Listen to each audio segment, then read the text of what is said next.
నగరానికి అభ్యర్థన చేస్తే వైఎస్ఆర్ కాంగ్రెస్ పార్టీ జగన్మోహన్ రెడ్డి గారిని అభిమానించే వాళ్ళు ఎవరైనా కానీ సంతోషించి ఎవరే పార్టీ కోసం కష్టపడ్డాడు వ్యక్తిని జగన్మోహన్ రెడ్డి గారు అభ్యర్థిగా ఇచ్చి పంపించాడు. అలా కాకుండా ఏదో ఒక 100 కోట్ల అభ్యర్థిని పక్కన తీసుకొచ్చి పెట్టలేదు జగన్మోహన్ రెడ్డి గారు. మనతో ప్రాణం చేసిన వ్యక్తిని ఇచ్చాడు అని కష్టమో నష్టమో కలిసి మనం ముందుకు తీసుకువెళ్లాల్సిన పోనిచ్చి ఈరోజు కొంతమంది బాధేస్తూ ఉంది.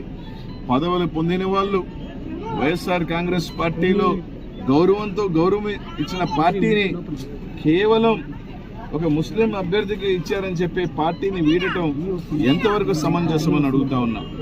దానికి కొందరు కూడా అంటా ఉన్నారు, జగన్మోహన్ రెడ్డి గారు మాకు చెప్పలేదు కాబట్టి మేము పార్టీ పెడతా ఉన్నాం. ఒక ముఖ్యమంత్రిగా ఉండే వ్యక్తి తాను అభ్యర్థులను పెట్టుకునేటప్పుడు ఒకరికి చెప్పాల్సిన అవసరం ఉందా అని అడుగుతా ఉన్నా. తాను ముఖ్యమంత్రి అవ్వాలనేది ఆయనకు ఉండదా? ఆయనకున్న సర్వేలు లెక్కలు ఉండవా? ఆయనకి ఏ వర్గం ఆయనతో నడిచింది, ఏ వర్గానికి మనం టికెట్ ఇవ్వాలనేది ఉండదా? మనం ఆయన నమ్మి ప్రాణం చేస్తా ఉన్నాం. ఆయన ముఖ్యమంత్రి అయిన తర్వాత పదవులు పొందాం, లబ్ధి పొందాం.